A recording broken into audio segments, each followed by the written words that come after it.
প্রযুক্তির এই যুগে স্ক্রিনে না তাকিয়ে চলাই মুশকিল। কখনো মোবাইল, কখনো ল্যাপটপ কিংবা জনপ্রিয় কোনো ওয়েব সিরিজের জন্য টিভি দেখা।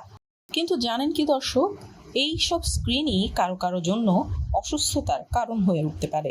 চলুন জেনে আসি সাইবার সিকনেসের কথা।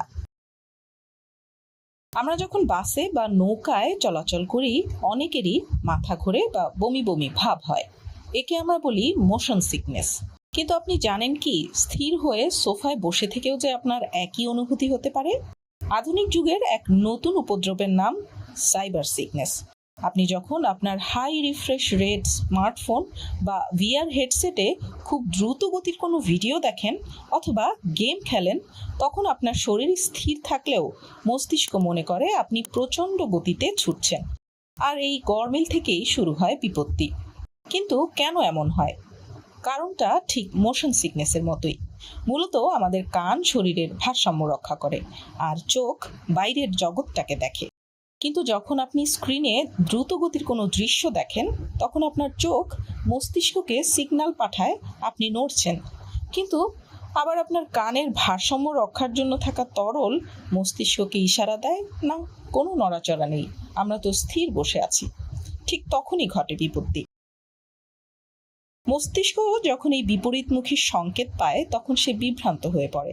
আর চিকিৎসা বিজ্ঞানের মতে আপনার মস্তিষ্ক তখন মনে করে আপনি হয়তো বিষাক্ত কিছু খেয়ে ফেলেছেন, যার ফলে আপনার হ্যালুসিনেশন হচ্ছে। তাই টিকে থাকার লড়াইয়ে অভ্যস্ত আমাদের মস্তিষ্ক শরীর থেকে সেই বিষ বের করে দেওয়ার চেষ্টা করে।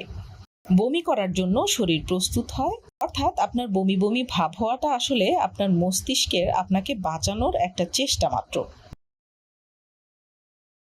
এখন আমাদের জীবনের বড় একটা অংশ কাটছে মেটাভার্স বা অগমেন্টেড রিয়েলিটিতে।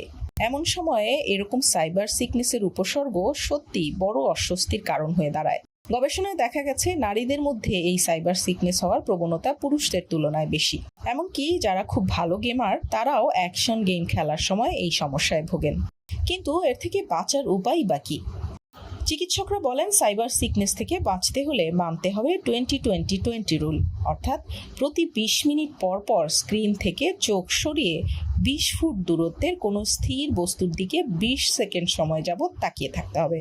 এছাড়া আদা চা বা লেবুর শরবত সবসময়ই বমি বমি ভাব কমাতে দারুণ কাজ করে। প্রযুক্তি আমাদের জীবনকে সহজ করেছে ঠিকই, কিন্তু আমাদের আদিম মস্তিষ্ক এখনও এই ডিজিটাল গতির সাথে পুরোপুরি মানিয়ে নিতে পারেনি। তাই দর্শক, প্রযুক্তির স্বাদ নিন ঠিকই, কিন্তু নিজের শরীরের উপসর্গগুলোকেও গুরুত্ব দিয়ে বুঝে চলুন। স্বাস্থ্য বিষয়ক এমন তথ্য পেতে ডক্টর বাড়ি পেজটিকে লাইক এবং সাবস্ক্রাইব করুন।